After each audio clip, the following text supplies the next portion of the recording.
Assalamualaikum warahmatullahi wabarakatuh. Hai teman-teman .tn semua, gimana kabarnya nih? Aku harap kita semua baik-baik saja dalam keadaan sehat dan selalu dalam lindungan Yang Maha Kuasa. Amin amin ya rabbal alamin. Oke teman-teman, perkenalkan nama aku Anita Yunis dari Universitas Negeri Padang, program studi Pendidikan Bahasa Inggris. Nah, di video ini aku ingin menjelaskan kepada teman-teman terkait prodi Pendidikan Bahasa Inggris. Dan untuk lebih jelasnya, aku sudah merangkum sekitar 5 atau 6 materi yang akan aku jelaskan nantinya. Penasaran nggak? So, without any further ado, let's get going.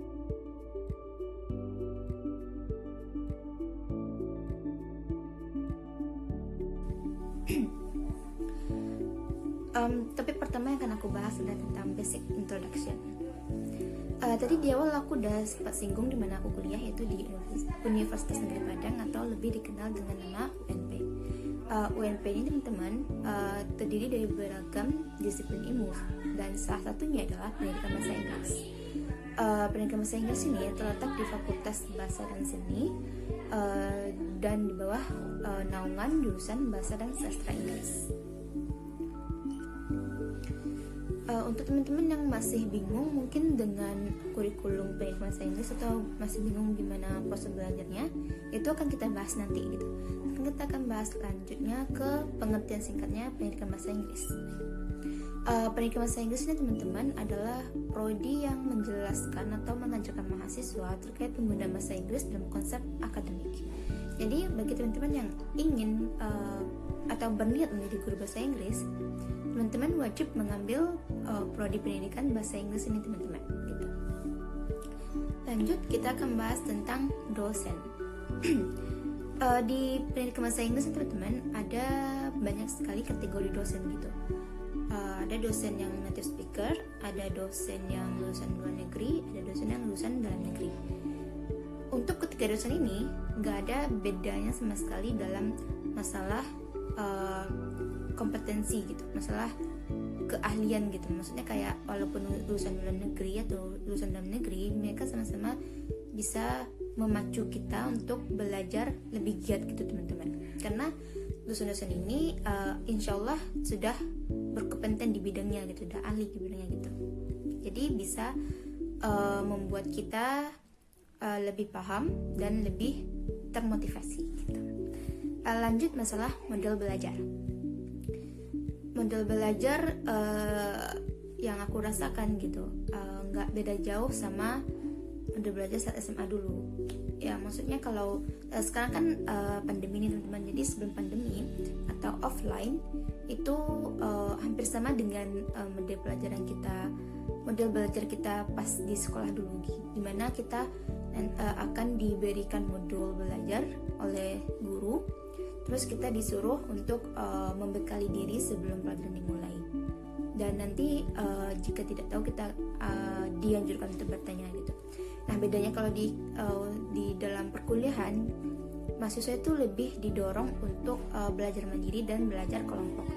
Nanti kalau memang tidak tahu atau tidak menemukan titik terang, maka dosenlah yang akan menjelaskan gitu. Nah itu pas offline. Dan pas online ketika pandemi sudah menyerang, sistem belajar yang aku rasakan di UNP itu juga hampir sama. Bedanya cuma kita belajarnya lewat virtual meeting menggunakan platform yang ada gitu. Lanjut ke topik berikutnya, yaitu tentang prospek kerja.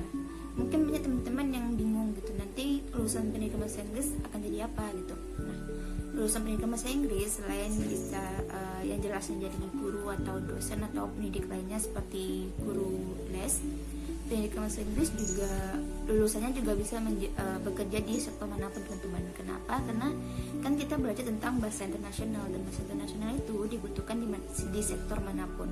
Bisa di sektor pariwisata misalnya, atau sektor bisnis dan lain-lainnya. Nah lanjut kita akan bahas tentang masalah ciri khas. Di suatu program studi atau di suatu jurusan pasti ada beberapa ciri khas yang melekat dalam pada prodi itu teman-teman, dan termasuk program studi pendidikan bahasa Inggris. Dan ciri khas yang sering dikaitkan orang ke jurusan bahasa dan sastra Inggris ini adalah diantaranya yaitu nomor 1 pasti kita akan ngomong ala-ala anak Jaksel, dimana kita akan memix up atau mencampur adukan bahasa Inggris dan bahasa Indonesia. Itu pasti yang paling sering kita temuin gitu kan teman-teman. Dan lanjut, kita pasti nanti berkaitan dengan poin pertama tadi, dan ini poin keduanya. Tadi kita akan ngomong seperti anak Jaksel kalau ketemu sama orang yang satu jurusan gitu, atau sama orang yang nge-appreciate bahasa Inggris gitu. Terus yang poin kedua, ini untuk kebalikannya. Kita akan pasti dibilang so Inggris. Nah, kita akan dibilang so Inggris kalau kita ngomong tanpa sadar kita nge-mix bahasa Inggris dan bahasa Indonesia. Dan untuk orang-orang yang tidak terlalu mengapresiasi bahasa Inggris, kita akan dicap so Inggris gitu teman-teman. Relate nggak gitu? Padahal kan teman-teman nanti padahal kan walaupun kita menggunakan bahasa Inggris, belum tentu kita nggak cinta sama bahasa sendiri gitu kan. Kan ada peribahasa tuh yang mengatakan cintai bahasa Indonesia, lestarikan bahasa daerah, dan kuasa bahasa asing. Dan untuk orang-orang yang nyetop kita sebagai so Inggris itu pasti sering bilang, ih nggak cinta bahasa Indonesia ya gitu. Padahal kan nggak gitu ya teman-teman. Lanjut, ciri khas selanjutnya adalah kita akan disangka kamus berjalan. Teman-teman relate nggak? Kayak misalnya kita sering ditanya tuh, ini translate-nya apa, ini translate-nya apa gitu. Entah kita ditanya beneran ditanya karena tidak tahu, atau kita ditanya karena penanyanya mau ngetes aja. Dan ya itu sering terjadi sih, sama aku juga lumayan sering terjadi. Lanjut, kita akan disangka atau mahasiswa dari bahasa Inggris atau pendidikan bahasa Inggris pasti akan disangka badan amal, dimana kita akan diminta tolongi untuk mengerjakan sesuatu yang berbahasa Inggris gitu, dan gratis. Dan ya itu lumayan sering terjadi juga sama aku, dan pasti juga sering terjadi sama teman-teman semua gitu. Lanjut, ciri khas selanjutnya adalah ini akan masuk ke masalah suka dukanya lagi teman-teman. Bukan lagi. Nah, suka duka dalam prodi pendidikan bahasa Inggris itu adalah satu, kita bisa bekerja di mana aja. Tadi kan aku udah sempat singgung tentang prospek kerja gitu.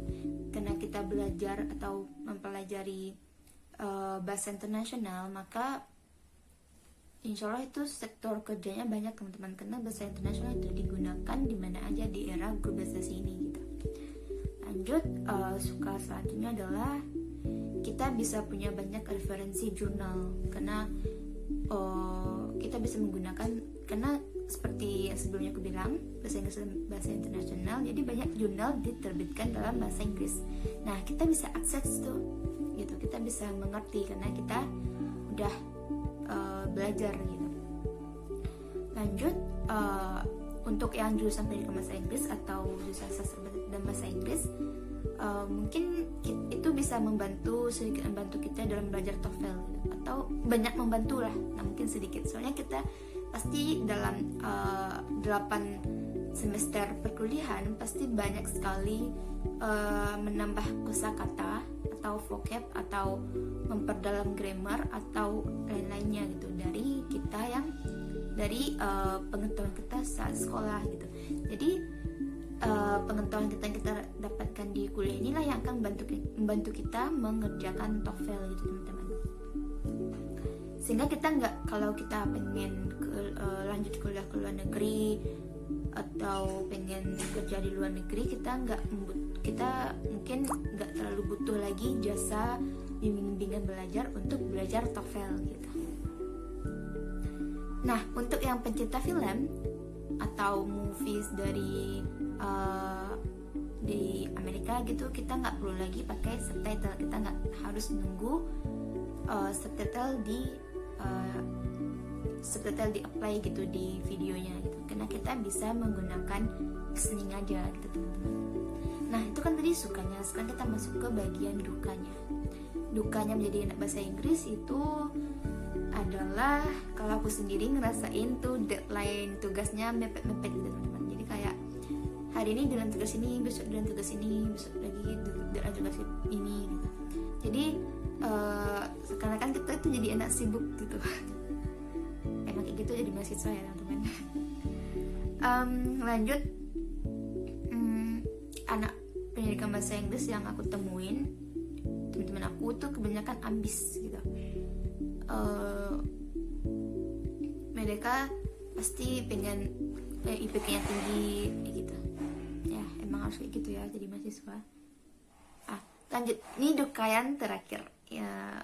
Duka yang terakhir adalah yang aku tahu, aku sendiri juga merasakan gitu, yaitu kalau ngepost sesuatu yang ada unsur bahasa Inggrisnya pasti mikirnya 2 kali gitu.